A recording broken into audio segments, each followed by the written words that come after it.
Hi. పెద్ద movie promotion start చేస్తారండి. So confirm గా రిలీజ్ అవుతున్నారా? థియేటర్ దిల్ రాజు ఇంకో పక్క నాగవంశ గారు కొట్టుకున్నారు. సినిమా ఏమైనా ఆగుతుంది?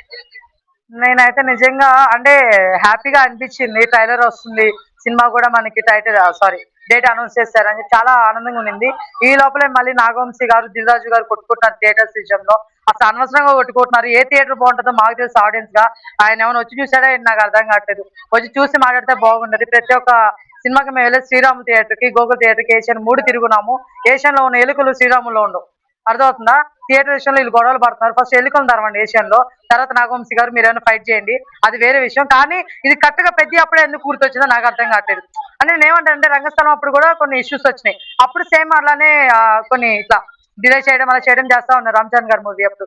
ఇప్పుడు కూడా మళ్ళీ అంటే ఏమైనా తొక్కేయాలని చూస్తారేంటో నాకు అర్థం కావట్లేదు. మీరు ఎంత తొక్కాలని కూడా తిరిగి వచ్చే బంత్ లెక్కన అవసరం అనమాట రామ్ చరణ్ గారు. సో ఇలాంటి విషయాలు ఏమైనా ఉంటే ప్లీజ్ తగ్గించుకోండి. ఆఫ్టర్ మూవీ పెట్టుకోండి. అంటే ఏం సినిమాలు లేవరా బాబు అనే ఒకటి వస్తుంది మనకి, ఒక నెల. ఆ నెలలో పెట్టుకోండి మీరు డిస్కషన్. అంతేగాని ఇప్పుడు ఎందుకు మీరు దీన్ని రేస్ చేసేసి సినిమాని పోస్ట్ పోన్ చేసుకుంటూ పోతున్నారు? ఇది ఎంతవరకు కరెక్ట్? ఇదైతే కరెక్ట్ కాదని నా ఫీలింగ్ అండి.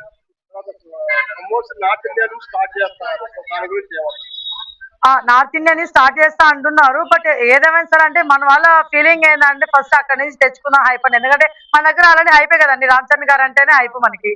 సో ఆటోమేటిక్ గా మనకి ఏమవుతుంది అంటే ఖచ్చితంగా ఇటు కొట్టేస్తుంది అని ఫీలింగ్ మన వాళ్ళకి తెలుసు కాబట్టి, మన వాళ్ళ మీద నమ్మకం ఉంది కాబట్టి రామ్ చరణ్ గారికి కానీ లేకపోతే బుచ్చిబాబు గారికి కానీ ప్రొడ్యూసర్ కానీ ఎవరికైనా. సో అందుకని నార్త్ నుంచి స్టార్ట్ చేస్తున్నారు.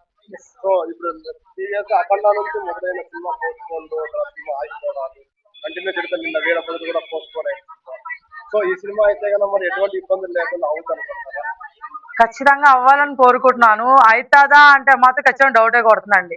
ఎందుకంటే వీళ్ళు చేసే రచ్చ ఉంది. ఇప్పుడు దాకా లేని థియేటర్స్ ది కరెక్ట్గా ఇప్పుడే వచ్చింది. ఈ రిలీజ్ డేట్లు ఇవన్నీ ఫిక్స్ అయిపోయిన తర్వాత వస్తున్నాయి ఇవన్నీ. సో ఇవన్నీ కావాలని చేస్తారేమో అనిపిస్తుంది. కానీ ఏదేమైనా సరే ఖచ్చితంగా సినిమా అయితే వస్తుంది. ఏపీలో అయితే దిగిపోద్దండి. తెలంగాణలో ఏమో తెలియదు కానీ ఏపీలో అయితే దిగిపోతుంది. సో ఇక్కడ రాజకీయం ఎలా ఉంది ఏంటనేది ఇంకా గవర్నమెంట్కి తెలియాలా.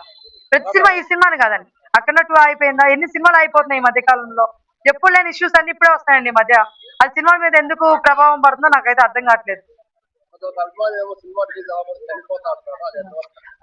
ఏ జోక్లు అండి, ఇలా వీళ్ళ మైండ్ సెట్ ఎట్లా ఉంటాయంటే చిన్నపిల్లల కంటే దారుణం. చిన్నపిల్లలు నయం అనిపిస్తుంది. సినిమాల కోసం చచ్చిపోవడం ఏందో నాకు అర్థం కావట్లేదు. ప్రమోషన్ స్టార్ట్ అయిపోతే వీళ్ళని చచ్చిపోవాలండి. ఇప్పుడు ఆయన స్టార్ట్ చేస్తారు, నువ్వు చచ్చిపోతావా? సినిమా రిలీజ్ అవుతుంది, నువ్వు చచ్చినా రిలీజ్ అవుతుంది, నువ్వు చావపోయినా రిలీజ్ అవుతుంది. నీ ప్రాణం ఒక్కడి వల్ల ఆడే సినిమా ఆగదు. అవునా? అన్నప్పుడు చచ్చిపోయాను సాధిస్తా నాకు అర్థం కావట్లేదు. మీ అమ్మ కోసం చచ్చిపోతావు, చచ్చిపో. మీ అమ్మ ప్రాణం నిలబెట్టాలి, నీ గుండె ఇవ్వాలి, అది నీ కిడ్నీ ఇవ్వాలంటే అప్పుడు చచ్చిపో. అంతేగాని సినిమా కోసం చచ్చిపోయేది నాకు అర్థం కాదు. రామ్ చరణ్ గారి కోసం నేను చచ్చిపోమని ఆయన చెప్పాడా లేదు? నువ్వెందుకు చెప్పాలి నాకు అర్థం కావట్లేదు. నీ ప్రాణం విలువ పెద్ద సినిమానా చెప్పు? నీ ప్రాణం విలువ పెద్ద సినిమానా అంటున్నా నేను. కాదు కదా మరి. అంతా అమాయకత్వం, చిన్నపిల్లల వారం అంటారు వీటిల్ని. ఫ్యాన్స్ గానే ఉండాలి, మనం అభిమానించాలి తప్ప ఆయనని ఇరకాటంలో పెట్టకూడదు. అర్థమవుతుందా? హీరోకి చెడ్డ పేరు తెచ్చే పని కానీ మచ్చ తెచ్చే పని ఎప్పుడు చేయమాకండి ఫ్యాన్స్ అనేవాళ్ళు. ఎందుకంటే ఇప్పుడు కాకపోతే నెక్స్ట్ మంత్ వస్తుంది, నెక్స్ట్ మంత్ కాకపోతే సంవత్సరం తర్వాత వస్తుందయా. అప్పుడు ఎంజాయ్ చేయాలని నువ్వు ముందు ఉండాలి కదా బతికి. రేపు నువ్వు సినిమా చూడ బతుకుండాలి కదా. ఇప్పుడు నువ్వు చచ్చిపోయినావు, ఏమొచ్చింది బొక్క, ఎవరికి ఏం రాదు. సినిమా హ్యాపీగా ఇంకో నెల రిలీజ్ అవుతుంది, నువ్వే ఉండవు చూడడానికి. అందరు బాగానే ఎంజాయ్ చేస్తారు సినిమాని. ప్రాణాలేంది బ్రో? ప్రాణాలు తీసుకున్నాం నాకు అర్థం కాదు. సినిమా కోసం ప్రాణం తీసుకోవడం ఏంటి? చండాలంగా ఉంది అసలు. ఆ మాట ఎవరు అన్నారు కానీ నిజంగా వరస్ట్. నేనైతే చూడలేదు ఆ పర్సన్ ఎవరు కానీ. సో 18వ తేదీ తర్వాత ఇంకో సాంగ్, ఇదే 2వ తేదీ. ఇప్పటికి 2 సాంగ్లు 100 అంటే 100 మిలియన్. సో వచ్చే సాంగ్ 100 కొట్టే సాంగ్ ఖచ్చితంగా కొడుతుందేమో అండి. అండ్ నెక్స్ట్ ఇతర హీరోయిన్ తో ఒక సాంగ్ అని అంటున్నారు, స్పెషల్ సాంగ్.